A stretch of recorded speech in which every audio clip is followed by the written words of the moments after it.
This is the most amazing event, this Jewish technology that can feed the whole world. One side of it for defense with the same technology, and it's amazing in digital reality. The other is what can be done in farming worldwide. That's already started in India with the Indian government. And the Indian government today, their biggest trading partner is Israel. Imagine 3 billion Indians, a partner of a small little 6 million country. And look what they've developed. I'm so proud of them. And I'm so honored I was invited to be here.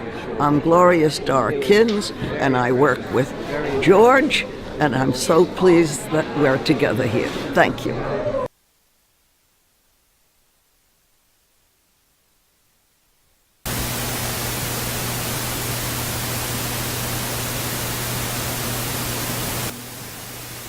Tonight, we will learn about the outstanding contribution of Israeli innovation to the world, and there's no better to do it than in the United Nations. The exhibition displayed at the entrance highlight 12 pioneering Israeli companies, including some of our great experts, reflecting Israel's commitment to saving and improving lives everywhere through social conscious innovation. Tonight you will hear from Israel's expert at this space, including Danny Gold, innovator of the Iron Dome missile defense system.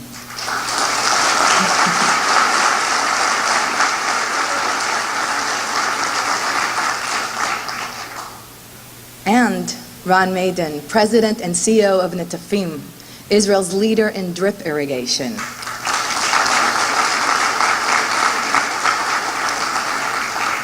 You will also hear a special performance by world-renowned Israeli violinist Miri Ben-Ari. Without further ado, it is now my honor to welcome our co-host for this evening, the permanent representative of Israel to the United Nations, Ambassador Dani Danon.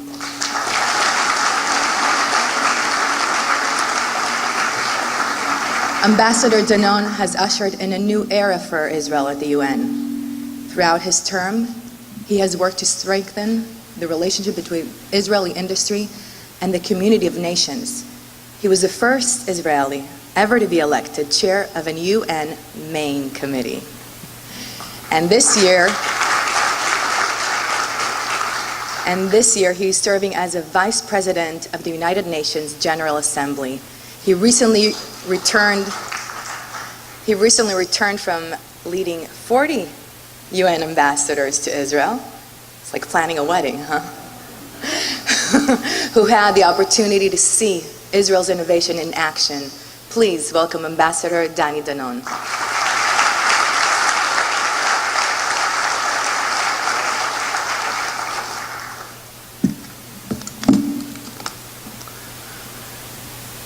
Thank you, Moran. Shalom. Good evening.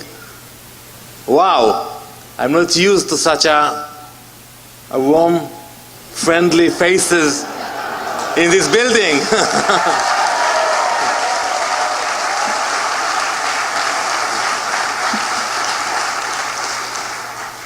I welcome my dear friends, Minister Eli Cohen, Baruch haba. Minister Eli Cohen, who came especially all the way from Israel to join us tonight.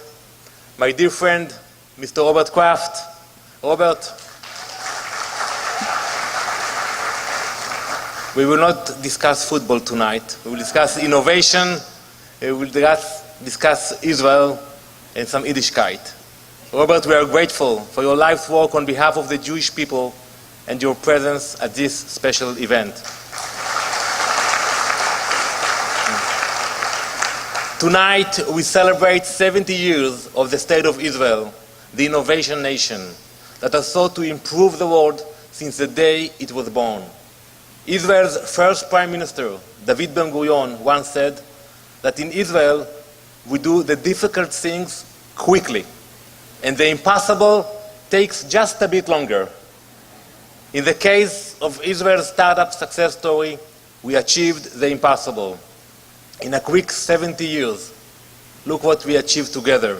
It is a miracle.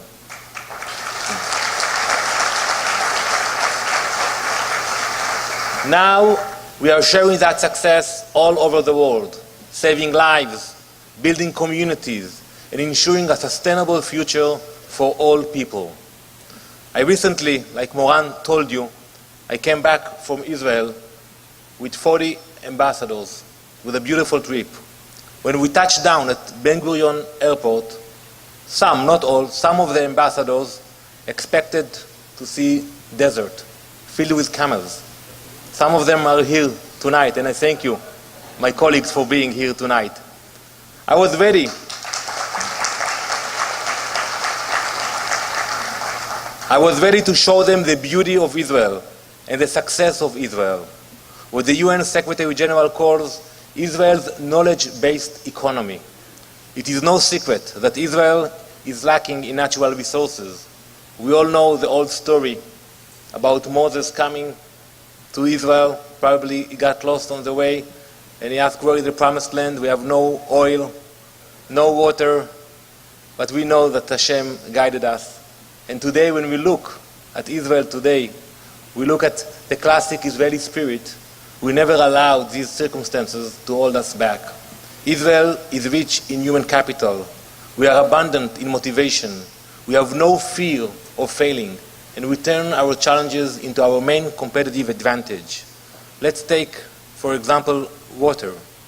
We just hosted here at the UN a breakfast with 4 high-tech companies specializing in water. One of these companies creates water from thin air. Yes, you should see it. Tonight, we will also hear about Netafim, Israel's premier drip irrigation company that has transformed agricultural technology. No longer do we need to worry about the water supply running out as we once did. I remember, maybe you too, Minister Cohen, when we were a little bit younger, we were running to shut off the tap as quickly as possible. We had no other choice but to preserve every drop. I still do this sometimes, and my kids here, they can tell you that they laugh at me when I run to close the faucet, and I tell them, don't waste water. But it is nothing short of miracle that Israel has outgrown this crisis. In fact, today we now reuse more than 90% of our wastewater, all thanks to technology. The Israeli spirit has multiplied in ways our founders could never have expected. The tiny Jewish state has become home to the second largest startup ecosystem in the world after Silicon Valley. You name it, Facebook, Google, Microsoft, and Apple all have research and development centers in Greater Tel Aviv.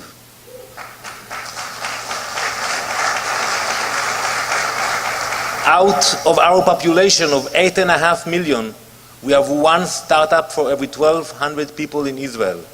Our government spends about 4.8% of its GDP on civilian research and development. That's the highest of any OECD country. Following the US and China, 2 tiniest nations, Israel has the 3rd most NASDAQ-listed companies in the world.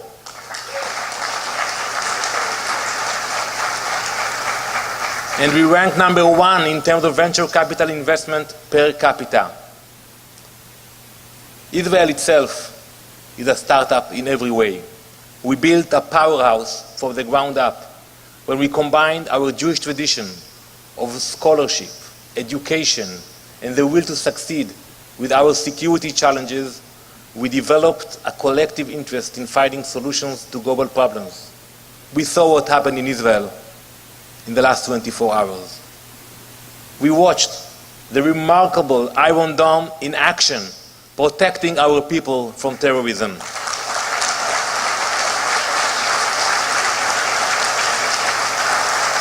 And we will hear shortly from the founder of Iron Dome. We have turned technology into a tool for diplomacy.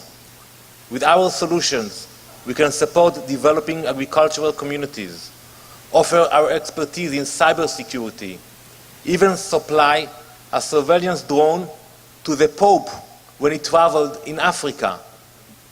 We look forward to continue sharing our knowledge with our partners and allies worldwide. My friends, Israel's knowledge-based economy must not be excluded from the global conversations on innovation and sustainable development.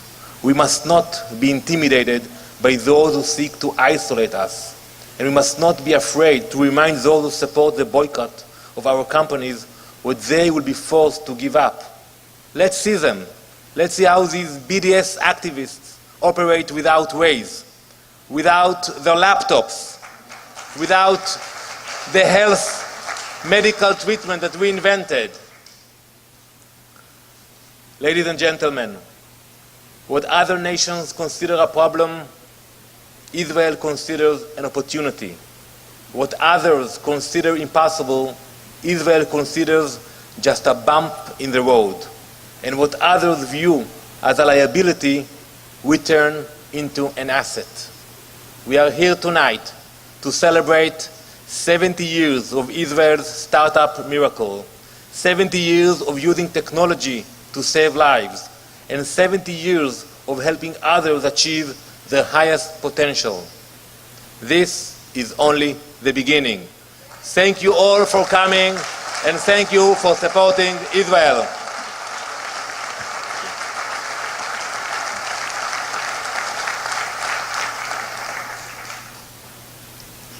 Thank you, Ambassador Danon.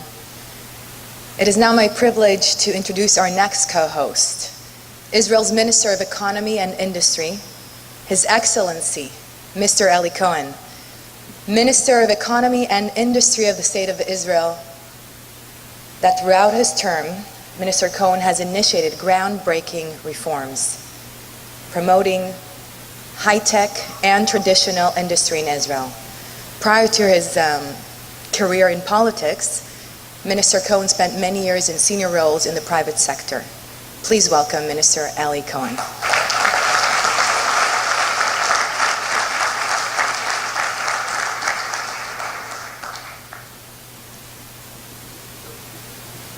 Good evening, everyone. It's a pleasure being here today and represent the Israeli government. My close friend, Ambassador of Israel to the UN, Danny Danon, Mr. Robert Kraft, I know that you are the owner of the Patriot, but all of us here are patriots for Israel. Members of the diplomatic corps, members of the business community, members of the Jewish community from here, from the US, Leslie, everyone that came from Canada. I would like to acknowledge senior members of my delegation, Ohad Cohen, the Trade Commissioner, Dr. Ami Applebaum, the Chairman of the Innovation Authority, Mr. Adiv Baruch, the Chairman of the Israeli Export Institute. Distinguished guests, Shalom, good evening. I came all the way from Jerusalem, the eternal capital of Israel and the Jewish world, for more than 3,000 years to mark the 70th anniversary of the State of Israel.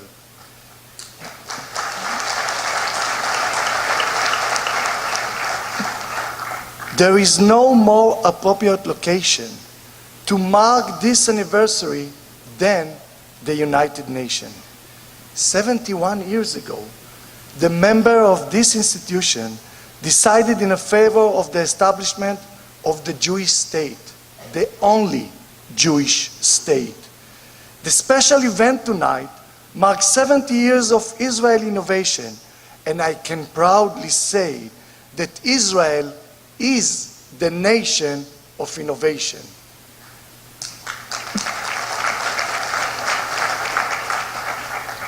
You know, our late President Shimon Peres used to say that only fantasizers are doing fantastic things. And in Israel, we have a lot of fantasizers.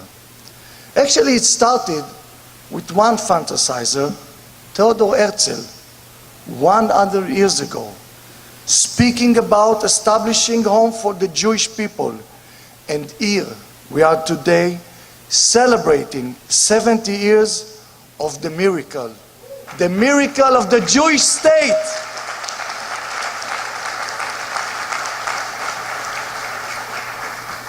Israel, which is only 70 years old, has 12 Nobel Prizes in different fields.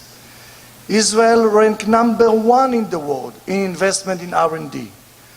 Until 1976, Israel was a client country of the World Bank. Today, Israel is a donor country. Israel is a success story.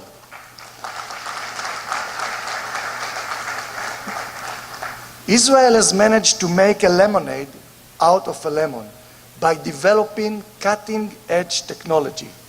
From day one, Israel lacked of water, as you said, Ambassador Danon. Nevertheless, by reusing water and desalinating them, not only that we are able to supply our needs, today we export water to our neighbor. 60% of the land in Israel is desert. By using advanced agricultural technologies, we turned the yellow desert into a green fields. You know, the world, the economic world, has changed dramatically in the last 3 decades. 3 decades ago, the most important source was oil. Today, the most important source is technology. In the past, country used the oil in order to boycott Israel. But we use technology to build international bridge for the benefit of the global community.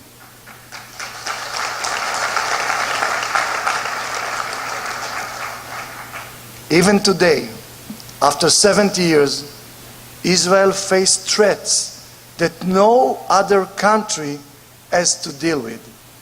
Israel today is the only country that another country calls for its destruction. Such a country that calls for the destruction of another one cannot be a member of the United Nations, cannot be a member of this house. Israel, together with the support of our allies, will not let Iran to have a nuclear weapon.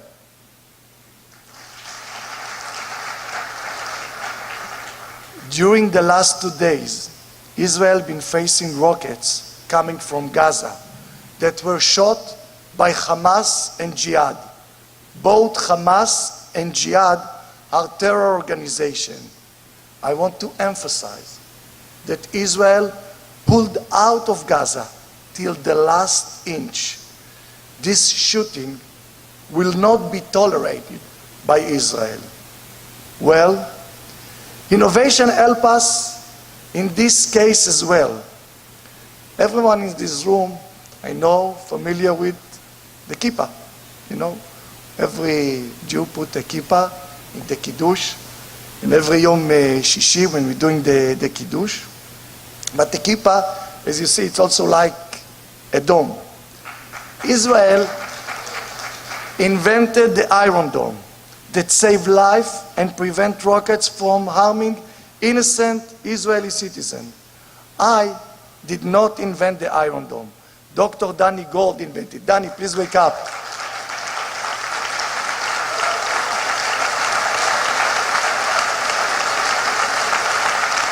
Thank you. Danny, stand. Look. Thank you.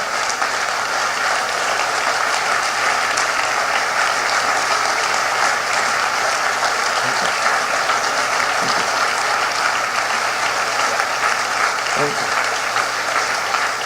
Thank you. The role of the State of Israel is to make the world a better place. In Hebrew, we call this mission Tikkun Olam. Israel is a global technology power in several areas, in cybersecurity, pharmaceutical, agriculture, autonomous car and water technology. We have no intention of keeping this development to ourselves. Israel is truly committed to sharing our knowledge and our expertise with the world, especially with the friendly countries who share our value, our dream and ambitions. Today, whenever you look around, you will see an Israeli innovative technology everywhere. The cherry tomato that you have in your salad for breakfast is an Israeli innovation. The Waze navigation system when you drive to the work is an Israeli innovation. The flash drive that you plug to the computer is an Israeli innovation. Some of the components in your cell phone are Israeli innovation. The solar water heating system that you use at home is an Israeli innovation. And if, God forbid, you are sick, you will probably take a medicine. Guess what? Another Israeli innovation. The state of Israel is a state of immigrants that came from all over the world to build the Jewish state. Today, there is a new wave of immigration. Immigration of multinational companies coming to Israel from all over the world. The US, Europe, China, India, so many others, to look for cutting-edge technologies, and these companies establish R&D center in Israel. Israel has become the technology hub of the world. The role of Israel is to make the world a better place. After 70 years, I can proudly say that we contribute so many technologies through innovation that made it a better world. But this is just the beginning. In the Jewish history, 70 years is a very short period. I can promise you that Israel will continue to impact the world for the benefit of the humankind, not for another 70 years, but forever. Israel is here to stay. Thank you.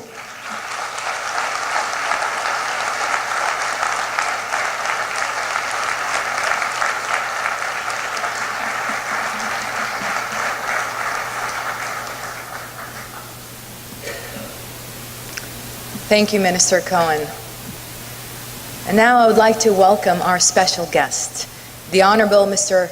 Robert Kraft. Mr. Kraft is the Chairman and Chief Executive Officer of the Kraft Group, through which, as you know, is the owner of the New England Patriots football team. He has won many prestigious awards, including the Theodore Roosevelt Award, the NCAA's highest honor, presented annually to a distinguished citizen of national reputation and outstanding accomplishments. He has also received multiple honorary degrees from American colleges and universities, and is the trustee emeritus at Columbia University. TT. Mr. Kraft, well, you know what? Because the word before it is a difficult one, the emeritus. That's the one I didn't know how to pronounce. Mr. Kraft is deeply philanthropic in many areas, including healthcare, Israel causes, and the Jewish life. He's a committed Zionist and devoted to the Jewish community, and we are so lucky to have you with us tonight. Please welcome Mr. Robert Kraft.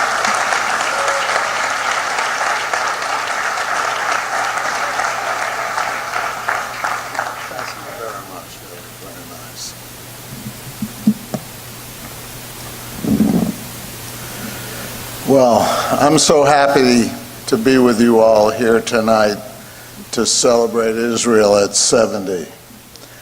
I was truly honored when my friend Ambassador Danon asked me to speak at this occasion, because my Jewish identity and my love of Israel have been two of the most powerful forces in my life for the past 76 years, even though I really think I'm 35. Yeah. I was born in 1941 to an Orthodox Jewish family in Brookline, Massachusetts. And one of the earliest memories of my childhood was the birth of the State of Israel. I remember the joy and elation when Israel was created. From May 14th, 1948 until today, I have felt a lifelong love of Eretz Yisrael and a desire to do whatever I could do to help it thrive.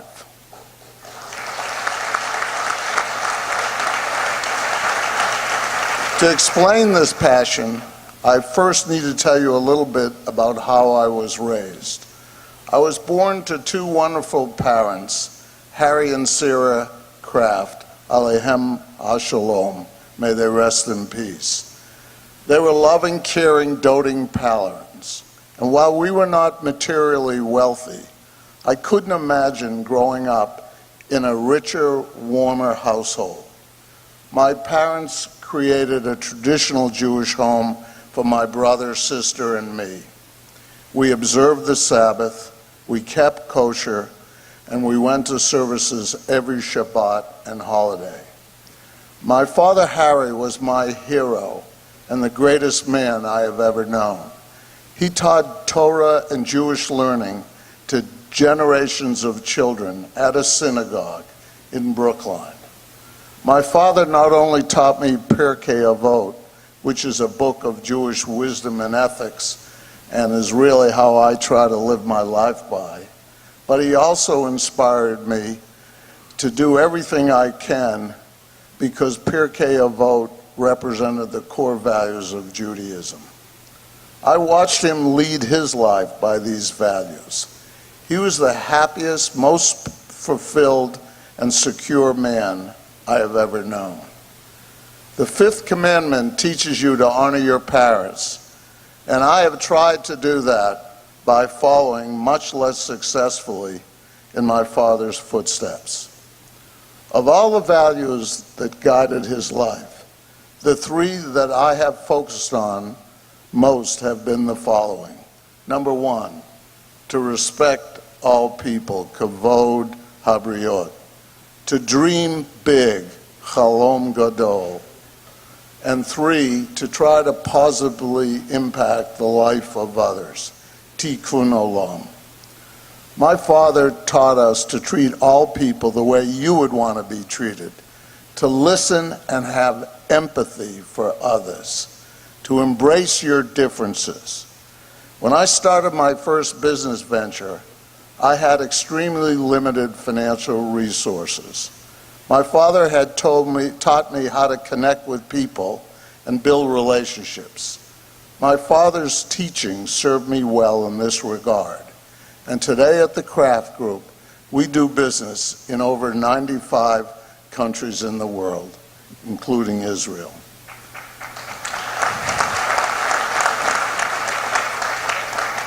We do business with Buddhists, Hindus, Muslims, evangelical Christians, mainline Christians, Catholics, Jews, atheists, and agnostics.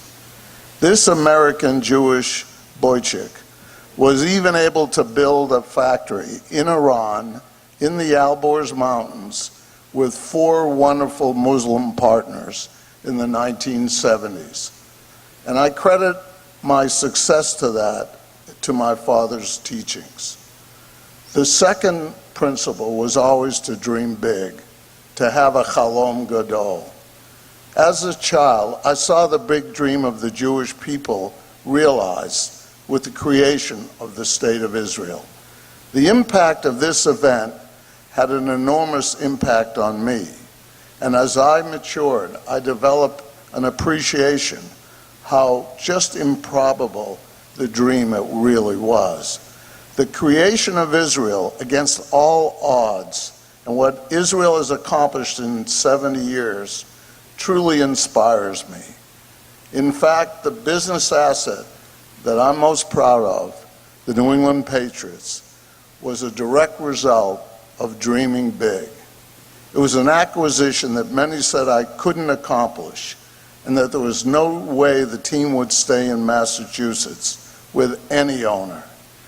Yet after a decade of planning, strategizing, and persevering, I was able to achieve my Chalom Gadol of owning the NFL team in my hometown and being fortunate enough to win 5 Super Bowl championships to date.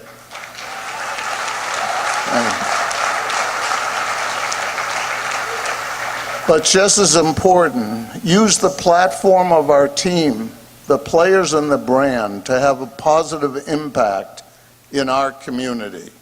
Which leads me to my father's third teaching. When you go to bed at night, are people better off for having known you that day?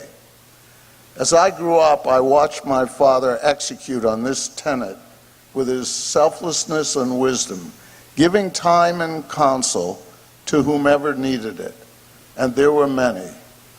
Our family tries to remain faithful to this principle in a different way. We focus our philanthropy where our dollars would have an exponential effect with things that really matter to us and that we are passionate about. At the top of the list is Israel.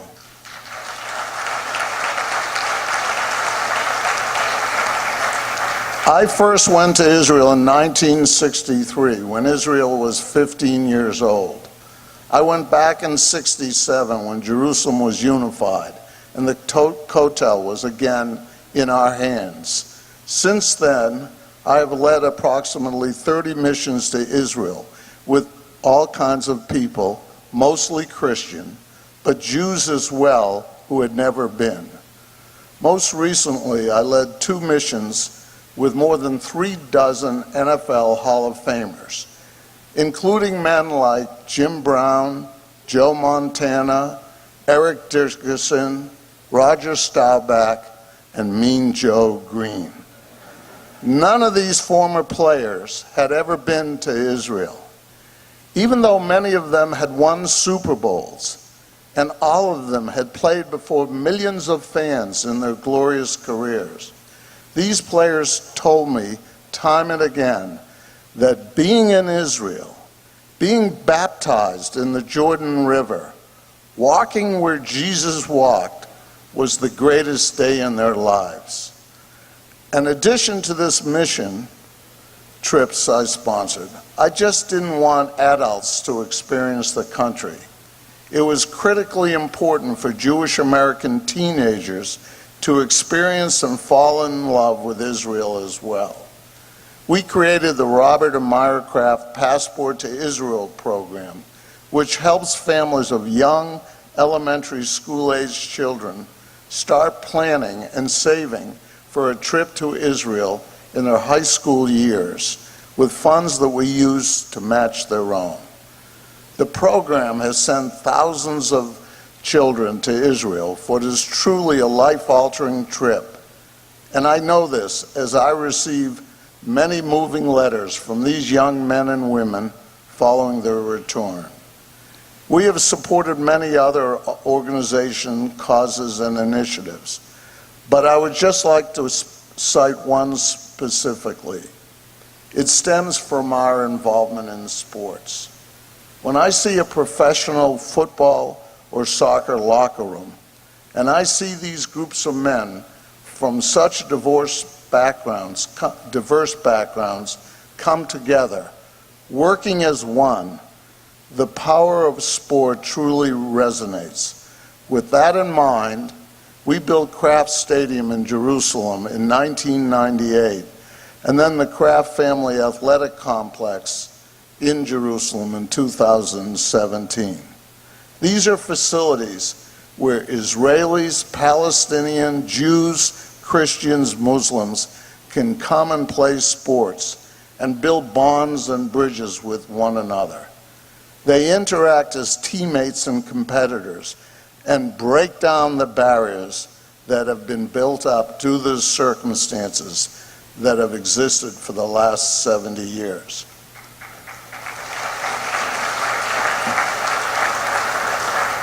Sports brings people together, but there's another factor that brings people together as well. Economic interdependence between Israelis and Palestinians, to me, is a critical factor to achieving a long-term permanent state of peace and coexistence. I know this because the vast majority of the Israelis and Palestinians I meet want to live their lives in peace with an opportunity to have a good job, allowing them to earn money to support their families and raise their children to have more opportunities and better lives than they have had. My passion for Israel and my belief in the power of economic interdependence led me in the 80s to buy an Israeli packaging business that was on the verge of bankruptcy. At the time, the company employed hundreds of Palestinians who would have lost their job in the bankruptcy. The company was in an industry I knew well, and I felt that American capital and industry knowledge, coupled with a strong and committed Israeli and Palestinian workforce, would help serve as a model for economic interdependence that could further advance the mission of bringing the two sides together. I'm proud to say that we immediately started to see the results in the business, but unfortunately, shortly after we started to create the momentum, the Intifada started, and the Palestinians workers were prevented from coming to Israel for work. To counter this effect of the Intifada, I tried to open up a branch of the business in the Palestinian territories. But the political leaders at the time were not interested in an American entrepreneur trying to create job opportunities for their people as an extension of an Israeli business. Over the years, I've never lost my belief in the importance of economic interdependence being critical to a permanent peace. For that reason, our family became founding members of an organization called Our Generation Speaks. OGS takes emerging Israeli and Palestinian leaders who are children of the Intifada and brings them together in the neutral geographic setting of the United States to dream big dreams. Each member of the group is given a fully funded fellowship to come to Brandeis University, where they are taught and mentored by American, Israeli, and Palestinians, as well as leading global CEOs. While in the program, they work together in teams, creating innovative projects that will have both economic and social value. The program has already had many positive outcomes. One outcome of OGS that I am particularly proud of addresses the issue of reliable electricity for many citizens in Gaza, the West Bank, and millions of others throughout the Middle East who have no access to grid-supplied electricity. SolarBox is a portable, affordable, and efficient means of providing power to those who don't have it, and is already helping to raise the standard of living for many. The woman who runs SolarBox is a Palestinian woman from Gaza who wears traditional Muslim head covering and clothing. Her presentation and salesmanship inspired our family to invest. Our OGS experience with SolarBox points to a way forward. Have a chalom gadol, a big dream, of a more peaceful Israel and Middle East. Treat all people with respect, kavod habriot. Have a positive impact by bringing diverse people together, whether through sports or business. Tikkun olam. May these Jewish values embodied by my father, big dreams, respect, and bringing people together, lead to the ultimate Jewish value, a more peaceful world in our time. Thank you.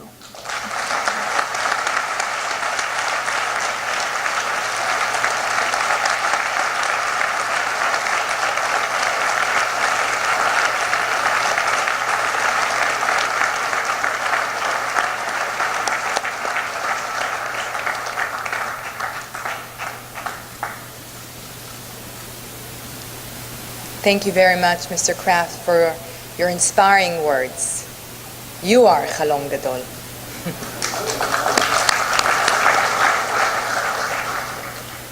Ladies and gentlemen, tonight we have the privilege to hear a special performance by Israeli violinist Miri Ben-Ari.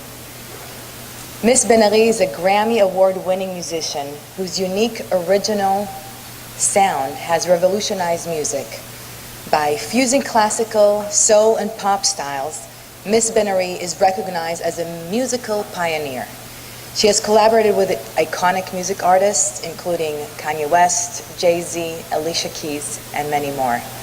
Miss Ben-Ari has won many awards, including Apollo Legend by the Apollo Theater, the Martin Luther King Award from the late Israeli President Shimon Peres, and the Remarkable Woman Award from former First Lady Michelle Obama. Miss Ben-Ari is also the CEO and co-founder of Gedenk, a nonprofit dedicated to promoting tolerance, and has won many awards. She's recognized as a Goodwill Ambassador of Music by the United Nations. Please welcome to the stage Miss Miri Ben-Ari.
Ladies and gentlemen, please welcome Miri Ben-Ari.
everybody doing tonight? Israel at the UN, we can do better than that. How's everybody doing tonight? So the name of the next song was the Song of the Year in Trance Music Innovations. First trance song at the UN is intense, just like the State of Israel.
Thank you, guys.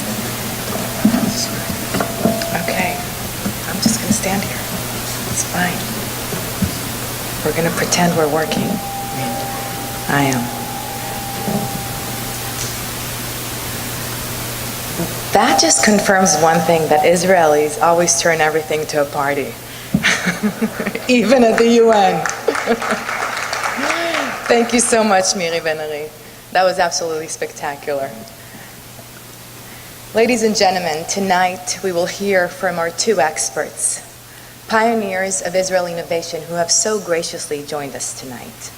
Our first speaker is Brigadier General Reserve Dr. Danny Gold.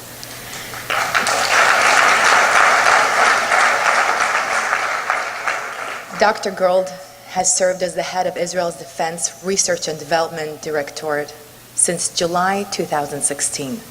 He holds 2 PhDs from Tel Aviv University in business management and electrical engineering. Dr. Gold was awarded the 2012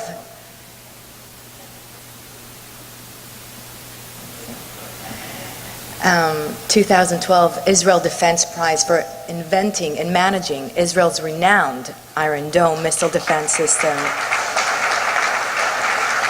Under his leadership, Israel's administration for the development of weapons and technological infrastructure was awarded the Israel Defense Prize 8 times.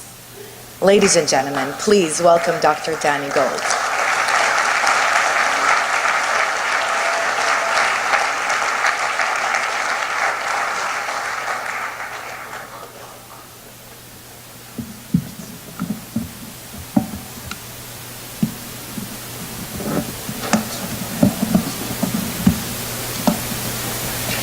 Good evening.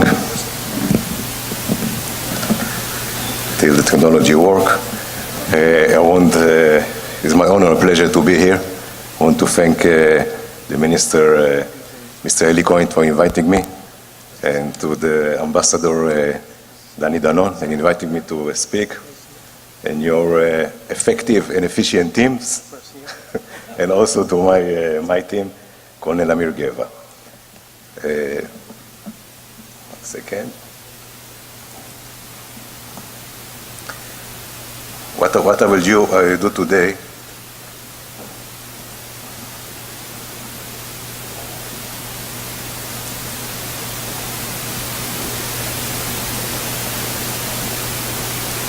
I will scan through other technology than Iron Dome.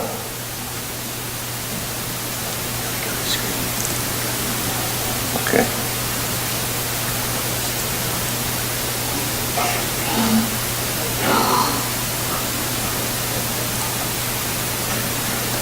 I scan for other technology than Iron Dome because we are doing many things, and I will scan and show some video, and if it will work, I think we will succeed.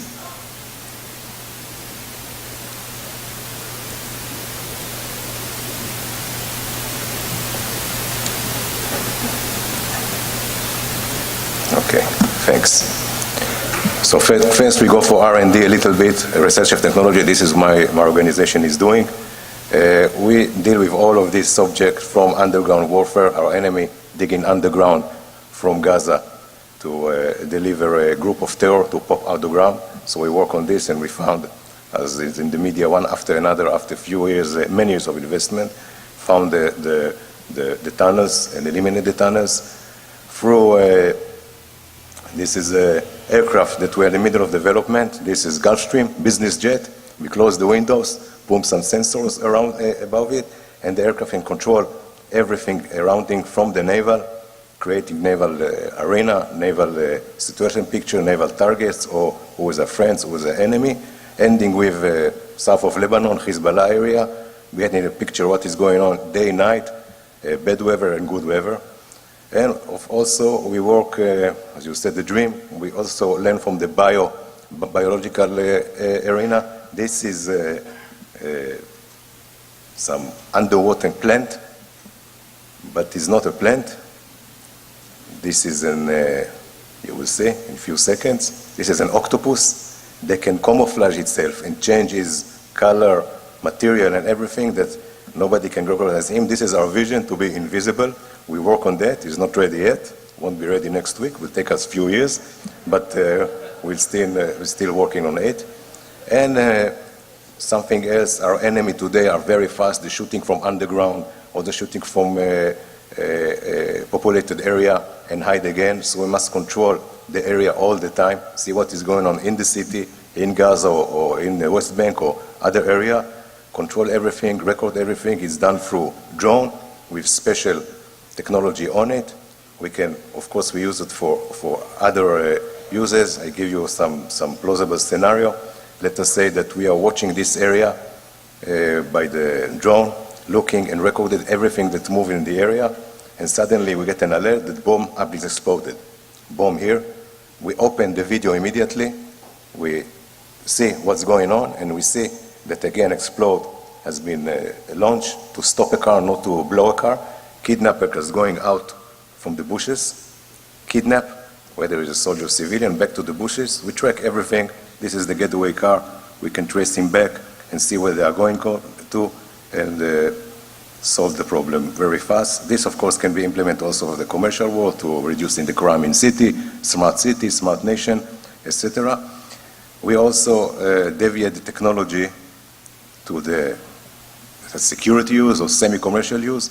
If you remember a few years back, the terrorists wanted to take down, shot down El Al aircraft, commercial jet, in Mombasa, Kenya, in Africa. For our luck, they missed the target. But today, they are buying very easy to get small weapons. They can, this is the weapon, it's called manpads. They can launch from the shoulder. You can reach them anywhere in the black market or officially for the unfriendly nations. And they're waiting near the runway or a few kilometers away and waiting for this big target, try to shoot him down, not of course only in Israel, all around the world. It's easy target, so we have developed in a few years, groundbreaking first in the world, a system that protects the aircraft. System is a set of sensors called electronic warfare, never mind the name, and it senses that someone shoot a missile at us, exactly at our aircraft, pinpoint what it is, and point a laser to the head, sophisticated laser, and the missile miss the target and then blow in the air.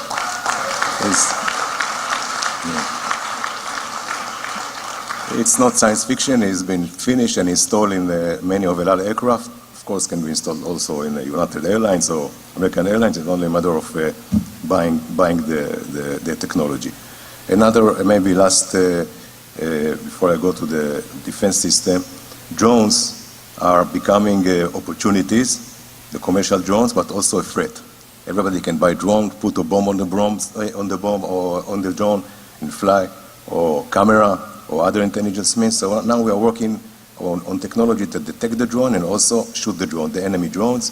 This is an example in a test. This is a drone. We will shoot a laser at the drone. This is a killing laser. And you see the laser, and the drone is going down. So we're still working. We'll be ready, I believe, in few months. So this is more or less the area we are dealing with. There are a lot more area. Some of the area are dual-use technology, which means we take the military technology, allow to commercialize technology, and create commercial use, business. One example is, of course, Empress. Empress have designed the brain of Iron Dome, and they have commercialized the technology. Now they're cooperating with Netafim in order to do the command and control of in the agriculture area and the critical infrastructure area. We have many examples here from the dual use, which we are working with the Ministry of Industry and also with the Head of Authority for Innovation in the dual use technology, and the robotics, autonomous car, working together with the commercial industry. Even from the bio and for the medicine, we take a small sensor that is used for pacemaker in order to sense the heart before giving a pulse. We take it and we sense how our aircraft are moving. Many examples on this. And back to the defense area, UAV, drones. We are leading the world in UAV from 1971 till today. UAV, unmanned area vehicle. We are at the edge of Israel, that we are flying the drone. We're not flying the drone flies automatically. Autonomously, we're just performing the mission. In many missions, we have many drones in Israeli defense forces that perform most of the mission of the Israeli Air Force. And going to the space, we have many innovation in space. This is all the satellite that we have launched. Some communication satellites, most of them surveillance satellites. They can take a picture. This is an example of one of them. This can take picture day, night, bad weather, rain, fog, through all of them and get a very good picture on ground. We are leading the world in this domain. We are more cost-effective product that we give to Israel. This is the secret of the last launch we have last year, the last satellite. We are developing the launcher also, of course. This is the space. And of course, we go to the missile defense innovation and technology. Our enemy are getting better and better. This is our tough neighborhood. They are shooting rockets and missiles or developing rocket and missile for the future with a large quantity, extended range from minimum, almost zero range to few thousand kilometer away range like Iran, and they increase the accuracy. So this is more or less the threat that we have, and we deal with this with a multi-layer approach, starting with Arrow 3 and Arrow 2, designed to intercept long-range ballistic missiles, let us say in the past from Iraq, now from Iran. We are started first to intercept all operational systems, intercept them in atmosphere above Israel more or less, but in last year we have finished the development an Arrow 3 that is aimed to intercept missiles from Iran, mainly nuclear, if they will have it. So it's better to intercept it from space, far away, more healthy, and we have more time to engage him. So this is some example of the first interception of Arrow 3. This is the Arrow 3 being launched towards the target that is already in the space, and the missile is going very fast to the space. It's top-of-the-line missile. Also the defense prize last year, and it's going to the space. We will see. It was a good weather, so we can see the interception in space. We have special means to see it. Going to the space, and you will see the interception. The target is very small. This is the point, and we hit the target exactly a few thousand kilometers away.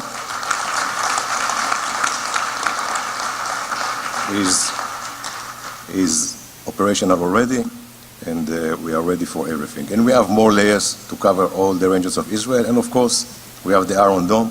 Iron Dome was not only done by me, it was 400 women and men. I was part of the team. I led the team that worked day and night, 3 years in a row, 24/7, barely sleep. You can see we choose mixture of very young, bright scientists out of the university. I remember on the 20 years old till even 70 years old, 70 years old, veterans that we call back from the pension because we need the expertise in some area that we want to revive. We work on heterogeneous groups, shoulder to shoulder, no hierarchy. Everyone is tuned to the target continuously, and they reach a goal of unprecedented. That they finish the business in 3.5 years instead of 15 years or 20 years. In 1/10 of the cost of any other weapon system ever developed with top performances. So we change the rules, even as a startup nation, we change the rules how we do innovation. I give you some examples. What happened before the Iron Dome, this is what make me a little bit angry and decisive to develop the Iron Dome. This is an example of some festival in Sderot. Sderot is a small town very near Gaza, 1-2 kilometers. So when the enemy shoot rockets or missile, few tenths of second the missile is landed in Sderot. So this is what happened before the Iron Dome. There are parties, and they ask him some questions, and the enemy start to shoot during this festival of the kids. This is the alarm. There are 15 seconds to find shelter. 7 seconds to find the shelter.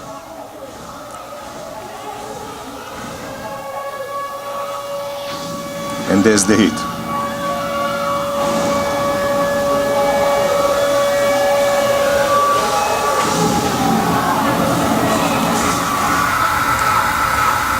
This, of course, is self-explanatory. One cannot stand and see it happen with no solution. And ending, going through protective edge, which is some campaign that we have. Few years ago, the enemy shot 4,500 rockets. Iron Dome was already there.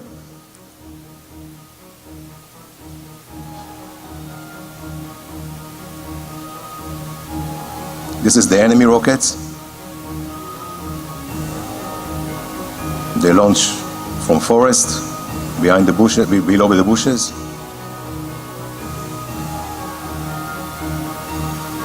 And we deploy in real time the Iron Dome batteries, and this is the response. This is the interception of Iron Dome already. These are the Iron Domes hitting the targets, protecting the cities all around Israel. This is the Iron Dome, protecting Tel Aviv.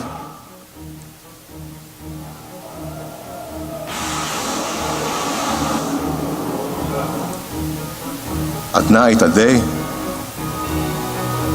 And even the enemy shot salvo, many at the same time, as Iron Dome respond, many at the same time, hitting the rockets.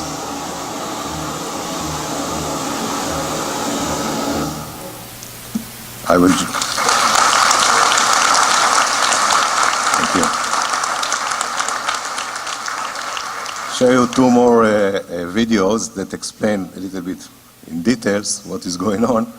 And this is a launcher. The battery is spread all around. It's not only the launcher. There's the brain in somewhere else, the sensor somewhere else. And we place them very near the houses, no issue. And then the enemy shot. The Iron Dome knows immediately if the enemy missile is going to hit the town, the populated area. If it's going to hit, it's going to go to action almost automatically. If it's going to fall in a desert, or in the Mediterranean or in the sea, we ignore. I mean, the system ignores automatically. No time to waste. Not to waste money.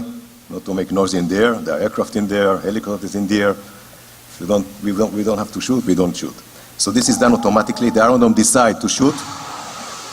The missile is autonomous missile. He got a small robot. Have everything on board: sensors, computers.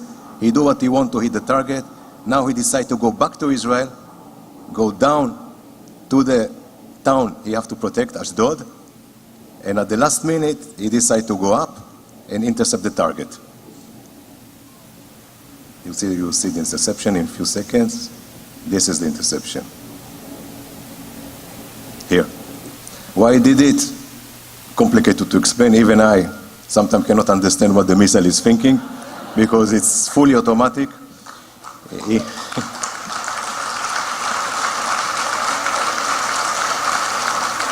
You know two things. You have to protect all the city, which is a large area, and you have to explode the enemy missile in the air. Not just hit it deviated 200 meters away. It's good for army camp, but not for a town, not for a city. If it's hitting instead of Dizengoff Street on Ben Yehuda Street, someone only get killed. So I have to destroy the enemy missile in the air, which is a technology. By the way, I didn't say it, but it's like developing the Iron Dome is like taking 12 to 15 startups, complicated startup like electric cars or batteries, and succeed in 100% in 3 years and make all of them work together in integration. So it's a huge effort how to do it. And now I give you another maybe example at night interception. Ashkelon, defending Ashkelon. Is a city in the south of Israel. This is from the YouTube.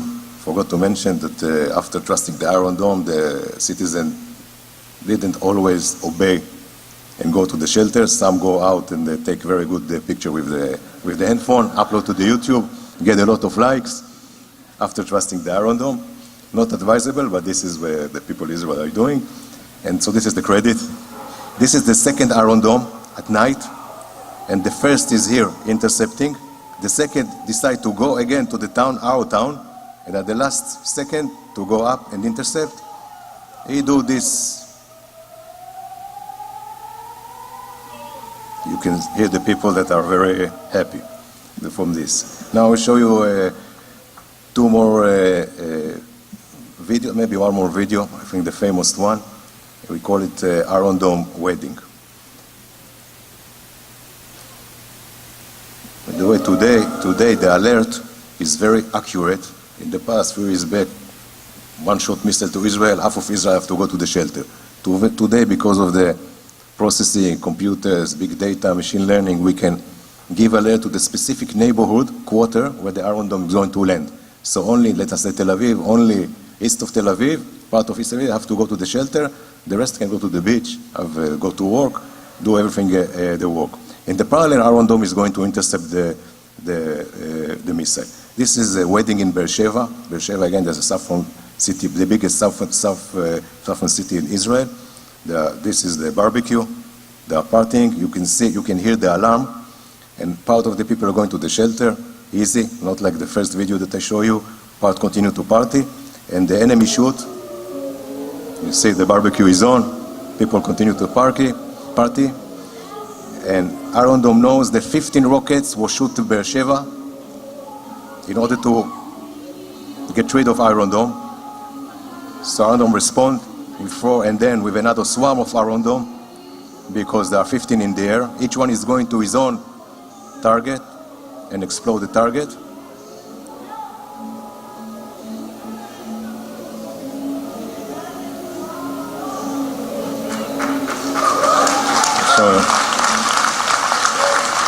Thanks. Show it again because it's it's not science fiction, but you can hear the music. Quite surrealistic scenario, only in Israel. And they got free fireworks for the wedding.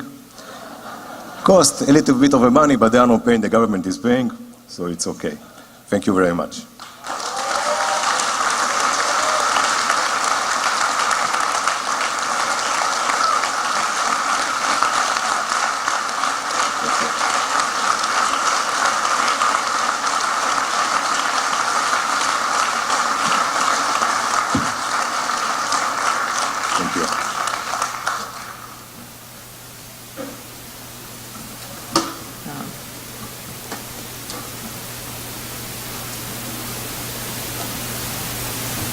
What's happening? Guys? Excuse me. Hi, why?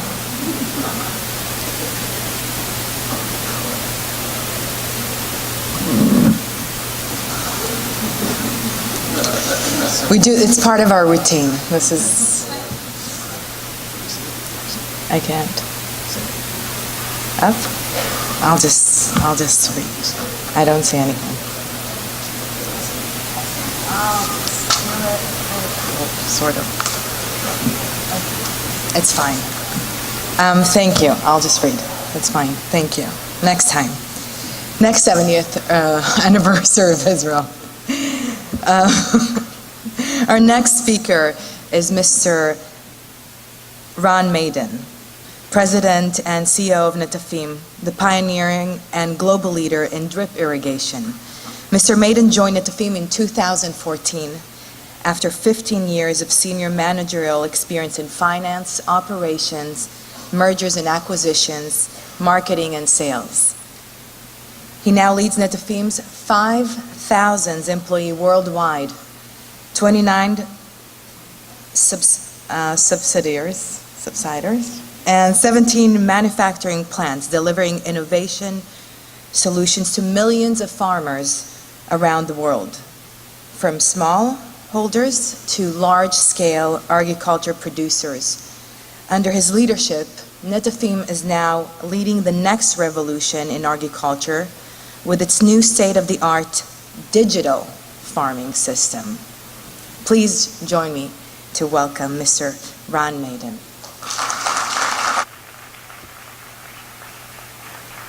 Thank you. Thank you very much, all. Very happy and excited to be here today with you. I would like to thank Minister Eli Cohen for inviting me and Ambassador Danny Danon. It's a real privilege and a great honor. Let's put my presentation. That's not mine. So, okay, that's mine. That's me. That's Netafim. So, what we are going to talk today? We are going to talk about three things. First of all, about the global challenges that we have about water and about food. We'll discuss about the Netafim story and how we in Netafim are addressing these challenges. And the third one is about the digital revolution and how we think that this is the next big thing in agriculture. So, what are the challenges? The challenges are that the population is growing, mainly in India and in Africa. The population is growth, and each one of us is eating more calories. By the way, mostly not us here in Cocktails, but people in Africa, in China, and India, the middle class. And by the year 2050, which is only 30 years from now, we need 60% more food in the world. So we can ask ourselves, okay, so let's produce more food. Let's take some more land, let's take some more water, and let's make more food. But the problem that we don't have enough resources. And as you can see, the available land per capita and the available water per capita is going down significantly per person, and 4 billion people will live under severe water stress. So how we are taking care of this precious resource, the water? 70% of the water goes to agriculture. And we are taking this water, and 70% out of it, we are doing flood irrigation. We are now in the US. Doing flood irrigation is like taking dollars and throw them out of the window. This is a precious resource, and we need to take care of it.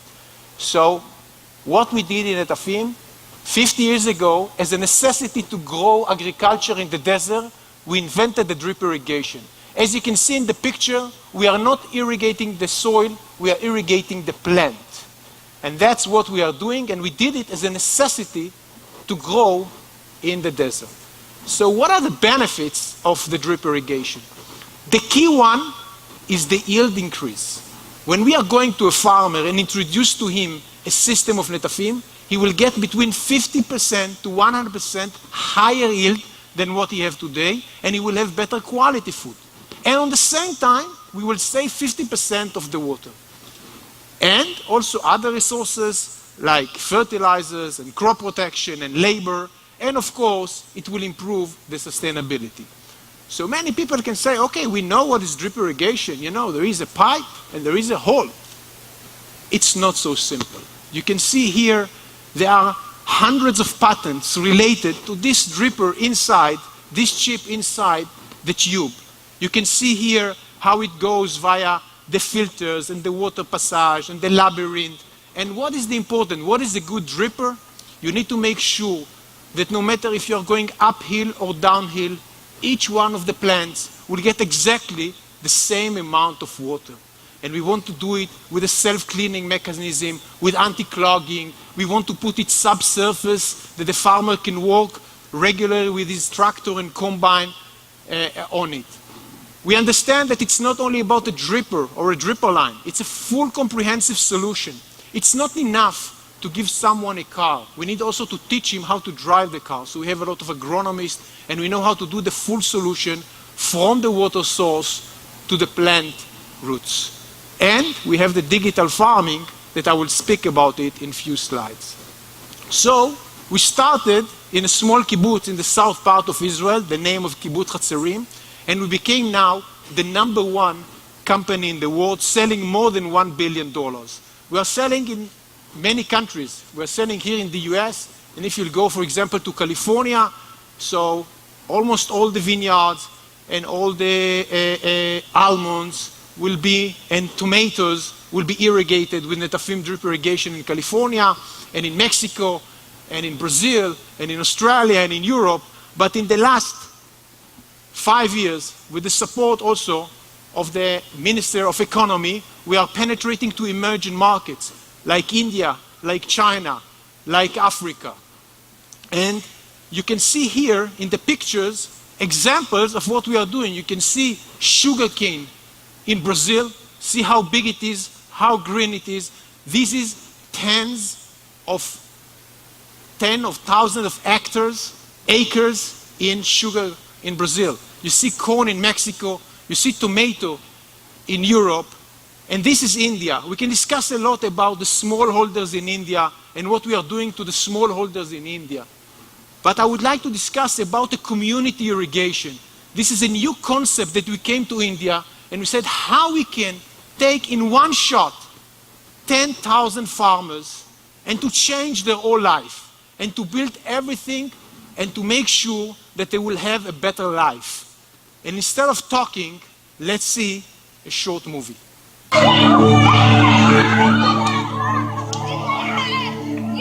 ನಾನು ಮುಂದೆ ಒಕ್ಕಲತನ ಮಾಡುತ್ತೇನೆ.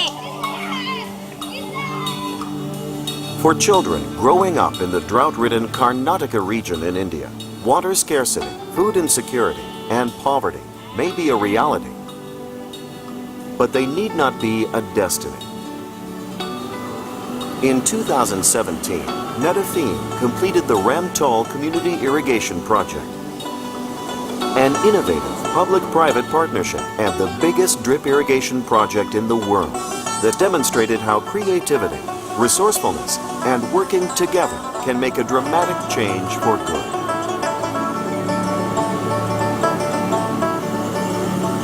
How did we help make this happen? We did it by giving smallholder farms equal access to water all year round through investment in effective water infrastructure and drip irrigation technology. We taught farmers how to increase crop yields exponentially using less water and fertilizer so they could secure their farms and finances. ಇಲ್ಲ ಮಳೆ ಬರ್ತಿದ್ದಿಲ್ಲ, ನಾವು ಒಂದೇ peak ತಕ್ಕೊಂತಿದ್ವಿ. ಈಗ ನಮಗೆ ಹನಿ ನೀರಾವರಿ ಬಂದಿಂದ 2 peak ತಕ್ಕೊಂಡಿವಿ. ಅದರಲ್ಲಿಂತ್ರ ನಮಗೆ profit ಜಾಸ್ತಿ ಆಗೈತಿ. ಗಂಡ್ಮಕ್ಳೇನು ಇದಕ್ಕೆ ಕೆಲಸಕ್ಕೆ ಜರೂರತ್ತು ಇರಂಗಿಲ್ಲ. ಹೆಣ್ಮಕ್ಳೇ ಇದನ್ನ ಇಷ್ಟು ಕೆಲಸ ಮೇಂಟೈನ್ ಮಾಡ್ಬೋದು. ಈಸಿ ಆಗಿದೆ, ಕಷ್ಟವೇನಿಲ್ಲ. ಈ ಕೆಲಸ ಯಾರಾದರೂ ಮಾಡ್ಬೋದು. The government thought that why not to move to the drip irrigation, and we are very fortunate that the Netafim came at that point of time with the whole concept, and it was like a kind of a marriage between the state government and the Netafim. We helped farmers organize for commercialization and continued working with farmers to ensure productivity year after year.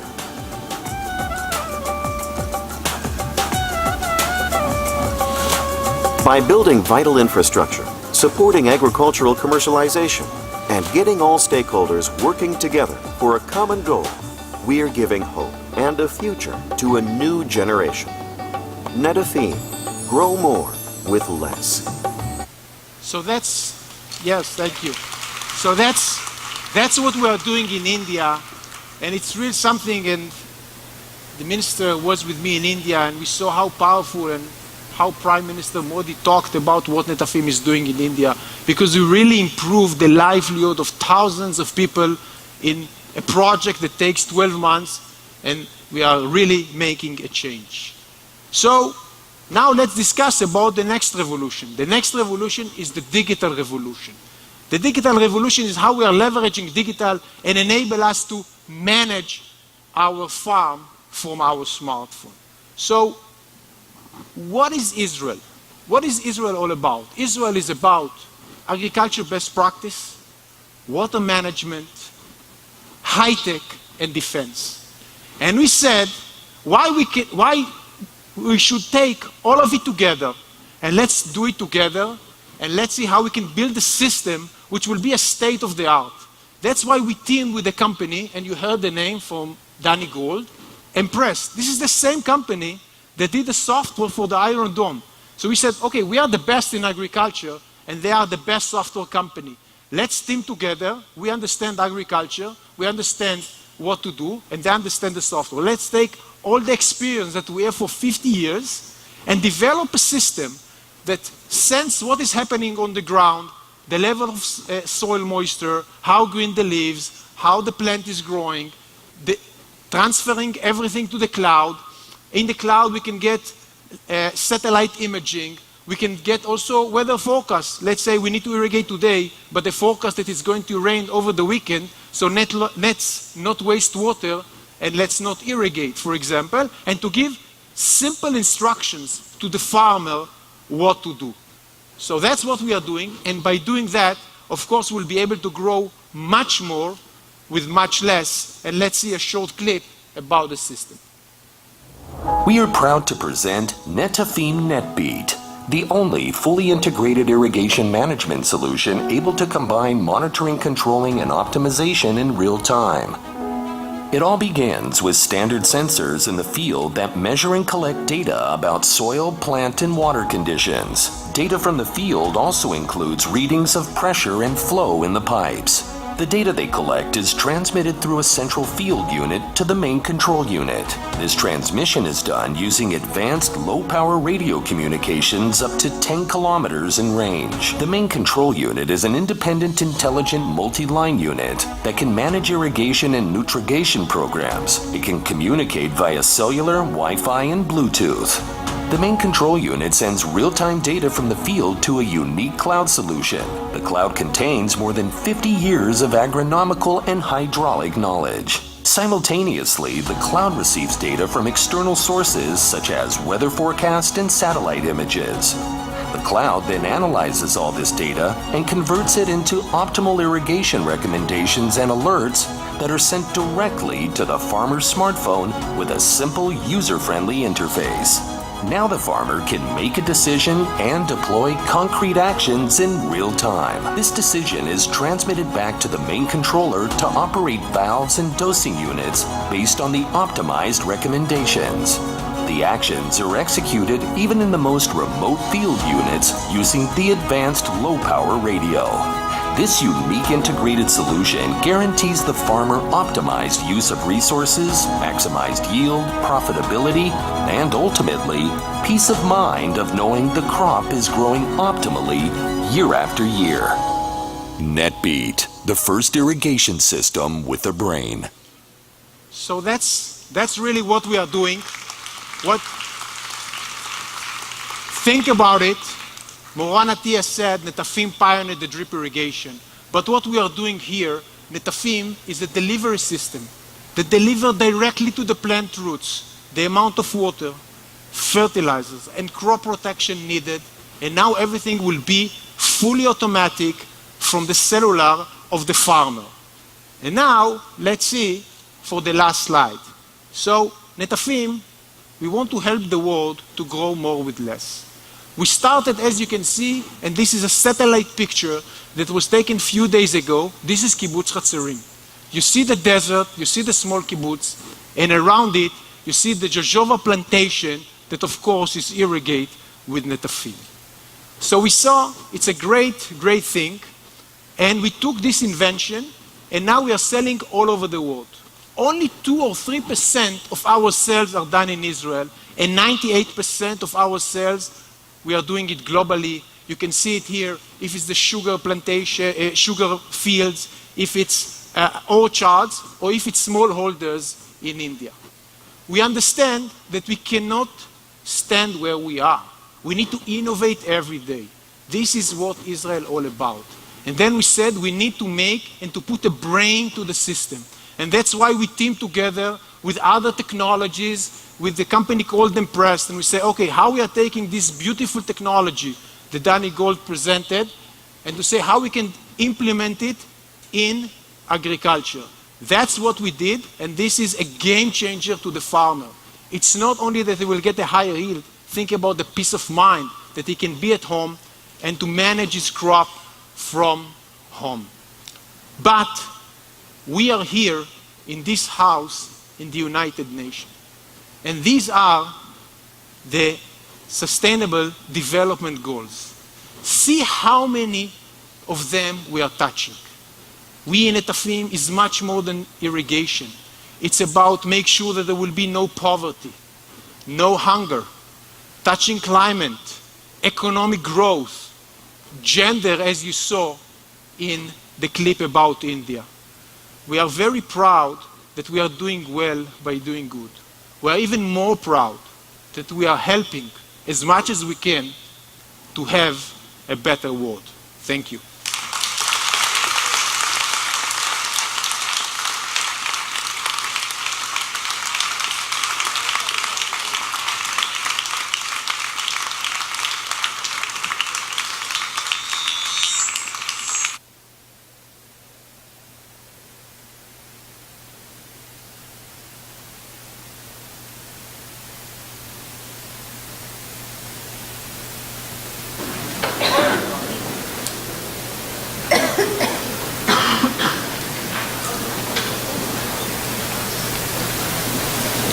Thank you, Zach.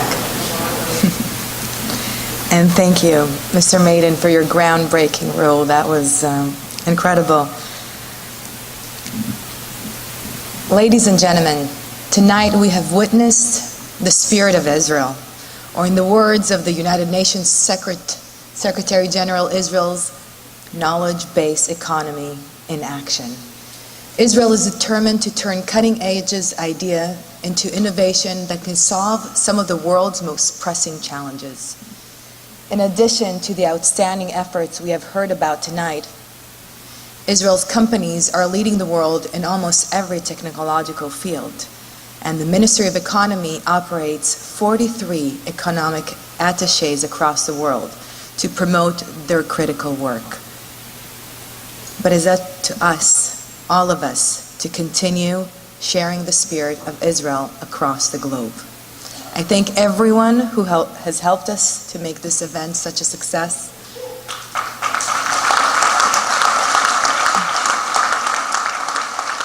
The permanent mission of Israel to the United Nations, the Ministry of Economy and Industry, Inon Ilroy, Economic Minister to North America at Israel's Ministry of Economy and Industry, and Sabine Segal, Deputy Director General for International Business Affairs at the Israel Expert Institute. Lastly, thank you to all of you, our wonderful speakers that have joined us tonight. Thank you.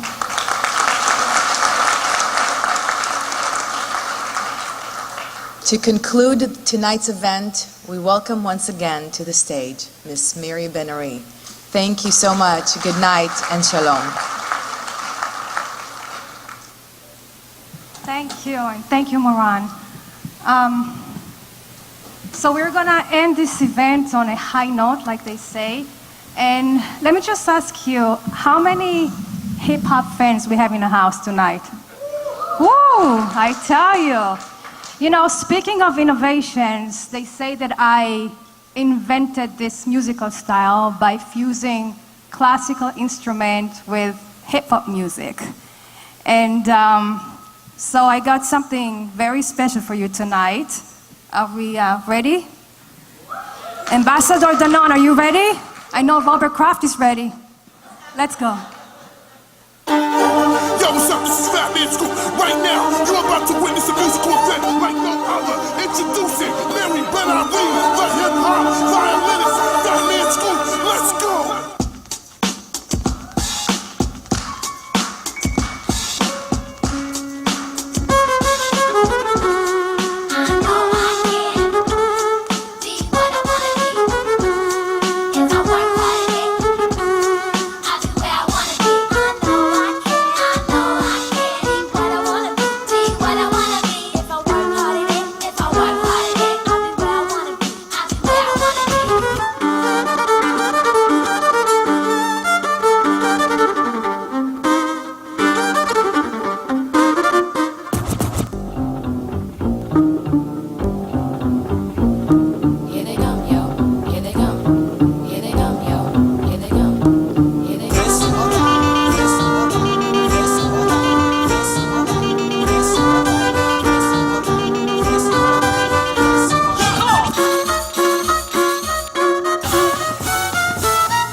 you so much. I love you. Have a good night. Happy 70th.